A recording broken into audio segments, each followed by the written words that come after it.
Hello दोस्तों, स्वागत है आपका आपके अपने YouTube channel MB defence academy पे। मैं मोहित पासवान स्वागत करता हूं आपका इस डेली करंट अफेयर प्रोग्राम में। तो आज है 21 जनवरी 2021। तो आज हम इस सीरीज़ में जो 21 जनवरी की मोस्ट इम्पोर्टेंट करंट अफेयर है उसको डिस्कस करेंगे। और ये जो करंट अफेयर ये सभी one day exams like SSC, railway, police, air force, navy और टेट जैसे सभी एग्ज़ाम्स के लिए वेरी यूज़फुल रहने वाला है। तो चलो शुरुआत करते हैं। सबसे पहले अपने कल के जो प्रैक्टिस क्वेश्चन थे उनके आंसर से देखते हैं उनके सही आंसर क्या हैं। आपने भी कमेंट बॉक्स में उनके सही आंसर दिए हैं। तो पहला क्वेश्चन था कल का कि भाषा के आधार पर गठित होने वाला भारत का पहला राज्य कौन सा है। ऑप्शन थे option A Punjab, option B Andhra Pradesh, option C Maharashtra, option D Karnataka. तो इसका सही आंसर था ऑप्शन बी आंध्र प्रदेश।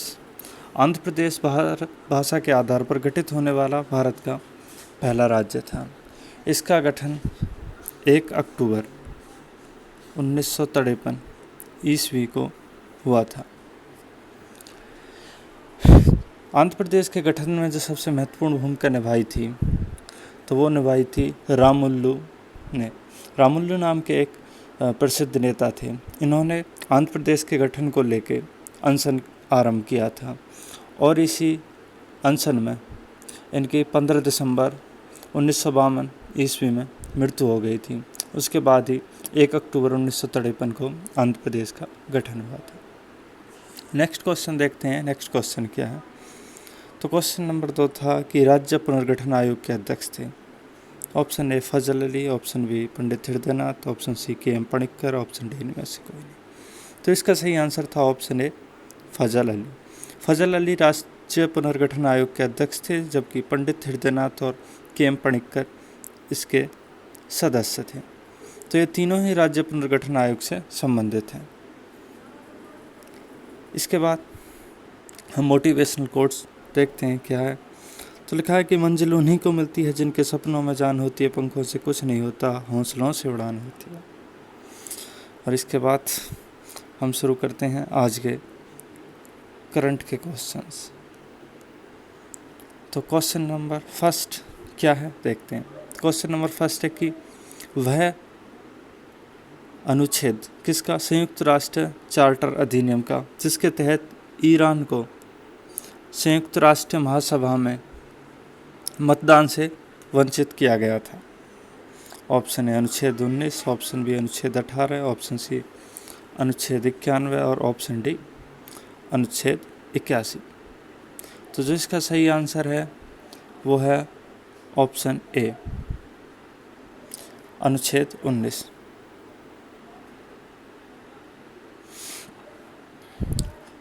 तो ये जो संयुक्त राष्ट्र चार्टर के अनुच्छेद 19 के तहत संयुक्त राष्ट्र के वित्तीय योगदान के बकाया भुगतान होने पर संबंधित राष्ट्र को संयुक्त राष्ट्र महासभा में मतदान से वंचित रखा जाता है। और इसी के तहत इस ईरान को रखा गया था। और ईरान के साथ साथ अन्य 6 देश और थे जिनको भी मतदान से वंचित किया गया था। इसके बाद हम नेक्स्ट क्वेश्चन देखते हैं, क्वेश्चन नंबर 2। तो क्वेश्चन नंबर 2 है कि पाम ऑयल उत्पादक देशों के परिषद की स्थापना की गई थी। ऑप्शन ए वर्ष 2012 में, ऑप्शन बी वर्ष 2017 में, ऑप्शन सी वर्ष 2015 में और ऑप्शन डी वर्ष 2011 में। तो इसका जो सही आंसर है वो है ऑप्शन सी वर्ष 2015 में। जो पाम ऑयल उत्पादक देशों की परिषद है इसकी स्थापना 2015 में की गई थी। इंडोनेशिया और मलेशिया इस परिषद के संस्थापक राष्ट्रों में से एक हैं। और जो इस परिषद का मुख्य उद्देश्य है पाम ऑयल की खेती को और अधिक बढ़ावा प्रदान करते हुए हितधारकों के कल्याण को सुरक्षित करना है। अगर बात करें इसके इंडोनेशिया और मलेशिया की, जो इसके संस्थापक राष्ट्र हैं, तो ये पाम ऑयल के सबसे बड़े निर्यातक भी हैं। कौन कौन से? Indonesia plus Malaysia. अगर बात करें इसके आयातक देशों की, तो आयातक देशों में सबसे नंबर 1 पे है भारत, और नंबर 2 पोजीशन पे है चीन। तो भारत और चीन इसके सबसे बड़े आयातक देश हैं, जबकि इंडोनेशिया और मलेशिया इसके सबसे बड़े निर्यातक देश हैं। निर्यातक देश वो देश होते हैं जो किसी वस्तु का दूसरे देशों को अतिरिक्त सप्लाई करते हैं, उनको बेचते हैं, जबकि आयातक का मतलब ये होता है कि वो देश जो किसी दूसरे देश से वो वस्तुएं लेते हैं या खरीदते हैं। इसके बाद नेक्स्ट क्वेश्चन देखते हैं, क्वेश्चन नंबर 3। तो क्वेश्चन नंबर 3 है कि कम दूरी की सतह से हवा में मार करने वाली मिसाइल स्टार स्ट्रीक का संबंध किस देश से है? ऑप्शन ए इटली से, ऑप्शन बी स्पेन से, ऑप्शन सी फ्रांस से, ऑप्शन डी अमेरिका से। तो जो इसका सही आंसर है वो है ऑप्शन सी, फ्रांस।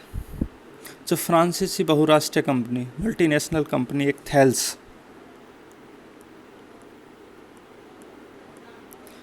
इस कंपनी ने भारत डायनेमिक्स लिमिटेड के साथ एक समझौता हस्ताक्षर किया है।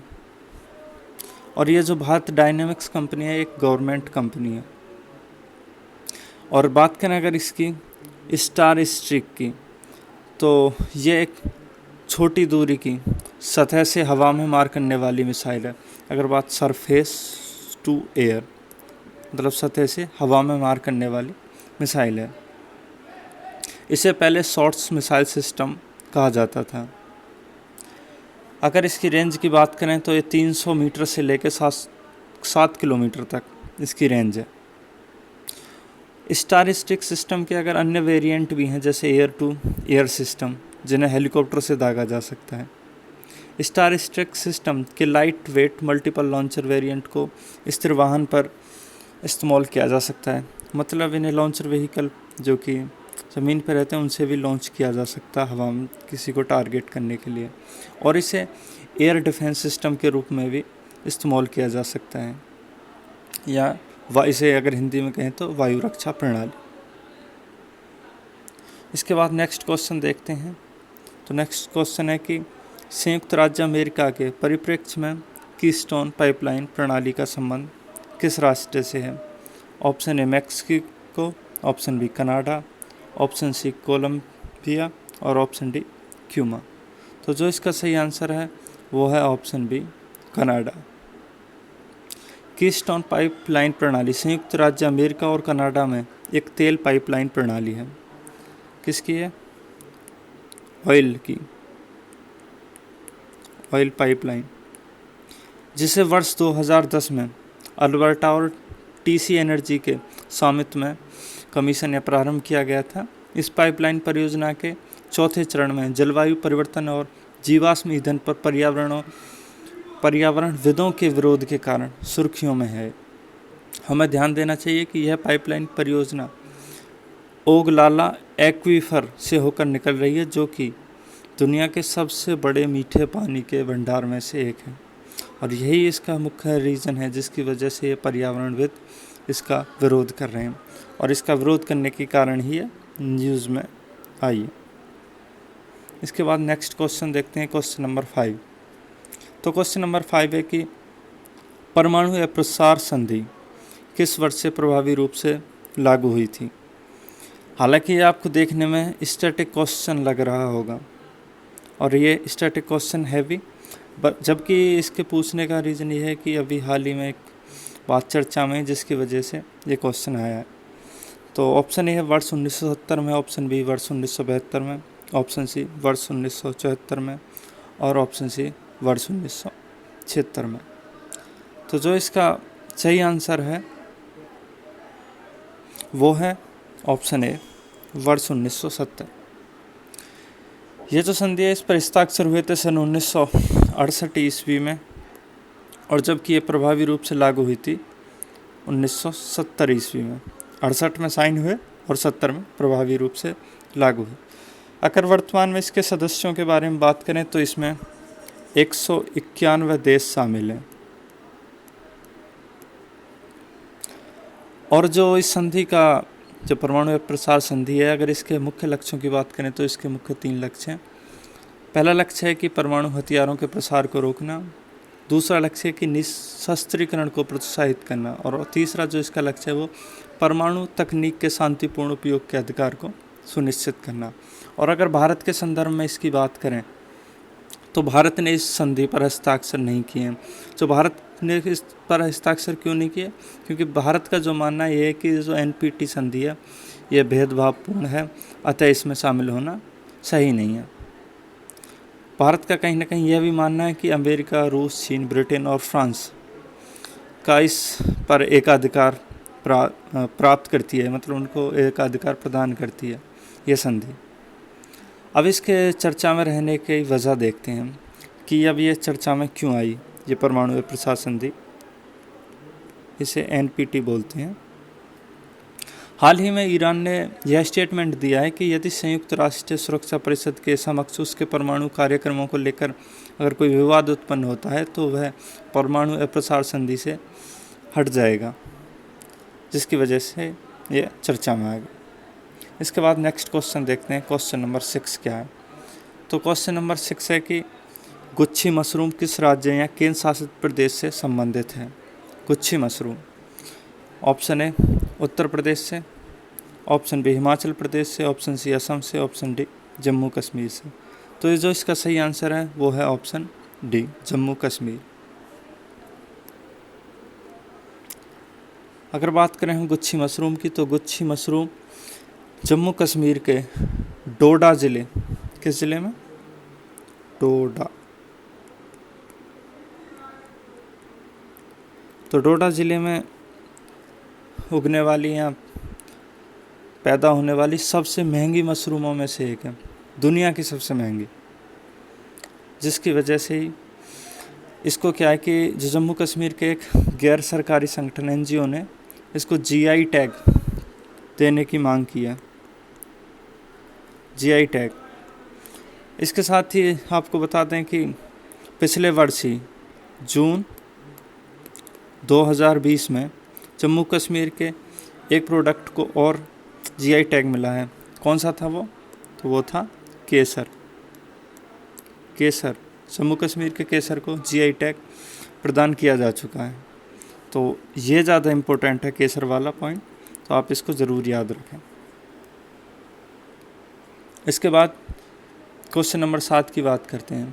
तो क्वेश्चन नंबर 7 है कि पराक्रम दिवस कब मनाया जाएगा? ऑप्शन ए 20 जनवरी, ऑप्शन बी 21 जनवरी, ऑप्शन सी 22 जनवरी और ऑप्शन डी 23 जनवरी। तो हमारा जो केंद्रीय संस्कृति मंत्रालय है उसी ने हाल ही में एक घोषणा की है कि वर्ष 2021 से, मतलब इसी वर्ष से 23 जनवरी को जो सुभाष चंद्र बोस की जयंती को पराक्रम दिवस के रूप में मनाया जाएगा। क्योंकि 23 जनवरी 1897 को सुभाष चंद्र बोस का जन्म हुआ था, और जो उनकी मृत्यु हुई थी वो 18 अगस्त 1945 ईस्वी को एक विमान हादसे में रहस्यमयी रूप से हो गई थी। और यह जो इनके मृत्यु से संबंधित घटना है वो आज भी लोगों के लिए पहले ही बनी हुई है। इसके बाद नेक्स्ट क्वेश्चन देखते हैं, क्वेश्चन नंबर 8। तो क्वेश्चन नंबर 8 है कि कोक बोरोक किस राज्य की मूल भाषा है? कोक बोरोक, ऑप्शन ए है Tripura, option B Assam, option C Meghalaya, option D Goa. तो जिसका सही आंसर है वो है ऑप्शन ए त्रिपुरा। तो कोक बोरोक त्रिपुरा की मूल भाषा है, और जो एक कोक बोरोक दिवस जो मनाया जाता है वो भी त्रिपुरा में ही मनाया जाता है इसी को लेकर, और जिसकी वजह से ये चर्चा में आई है। और ये कब मनाया जाता है? ये मनाया जाता है 19 जनवरी को। इसके मनाए जाने का कारण यह है कि 19 जनवरी और 19 जनवरी 1979 को त्रिपुरा विधानसभा में विधेयक पारित किया गया था, जिसमें इसे राज्य की आधिकारिक या ऑफिशियल लैंग्वेज के रूप में मान्यता दी गई थी, जिसके कारण ये तब से ये कोक बोरोक दिवस मनाते हैं 19 जनवरी को। और अभी हाल फिलहाल में ही 19 जनवरी गई है पीछे, तो जिसकी वजह से चर्चा में है। इसके बाद नेक्स्ट क्वेश्चन देखते हैं, जो कि प्रैक्टिस क्वेश्चन है कल के लिए आपके, और इसमें 3 क्वेश्चन रहने वाले हैं प्रैक्टिस के। इनका जवाब जो भी सही आंसर है वो आप कमेंट बॉक्स में देंगे। तो पहला क्वेश्चन है कि हरियाणा किस राज्य से अलग होकर नया राज्य बना था। मतलब ये है कि जो हरियाणा जो राज्य बना था वो किस राज्य के विभाजन से बना था। Option A Uttar Pradesh, option B Punjab, option C Rajasthan या फिर ऑप्शन डी हिमाचल प्रदेश।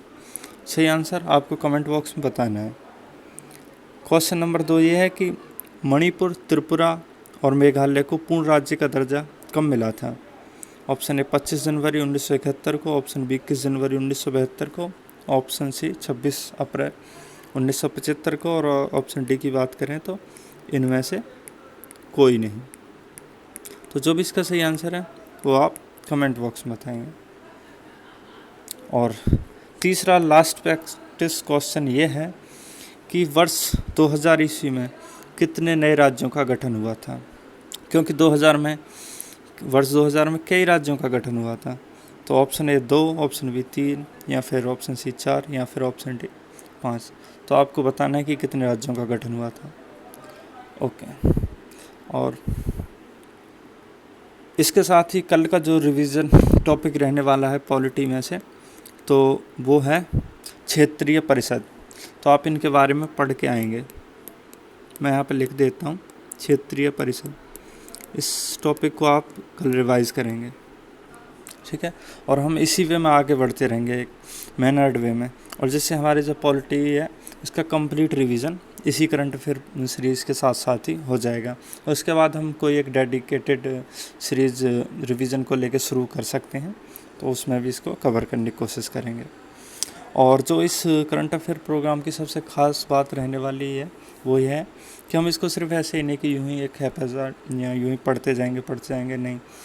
इसके साथ ही हम इसको वीकली और मंथली बेसिस पे इसका रिवीजन करेंगे। और उसके साथ जब भी जैसे कोई एग्ज़ाम आने वाला होगा तो उसके इसे एक कंपाइल्ड वे में एक साथ इसका रिवीजन करेंगे। And thanks for watching this video and concentrate. और जो भी नए हैं इस चैनल पे, जो भी यहाँ फर्स्ट टाइम इसको देख रहे हैं, वो प्लीज़ सब्सक्राइब करें एंड शेयर करें। इसको ज़्यादा से ज़्यादा मैक्सिमम शेयर करें। और जिनके लिए भी ये काम की हो सकती है वीडियो, जो भी गवर्नमेंट एग्ज़ाम की तैयारी कर रहे हैं, तो आप उनके लिए शेयर करें एंड हेल्प ईच अदर, और एक दूसरे की मदद करें। अगर आपको इसकी PDF चाहिए तो आप हमें टेलीग्राम पे ज्वाइन कर सकते हैं। हमारा टेलीग्राम ग्रुप है MB डिफेंस अकेडमी, तो आप वहाँ टेलीग्राम पर जाके इसको सर्च कर सकते हैं। और अगर इस सीरीज़ से रिलेटेड आपका कोई सजेशन है तो मोस्ट वेलकम। तो आप कोई भी सजेशन हम कमेंट बॉक्स में दे सकते हैं। और अगर इसमें कोई साथी कोई अगर ह्यूमन एरर हो जाती है तो हम उसको सुधार करके कमेंट बॉक्स में मेंशन कर देते हैं और उसको कमेंट को पिन कर देते हैं, तो आप वहाँ उसे देख सकते हैं।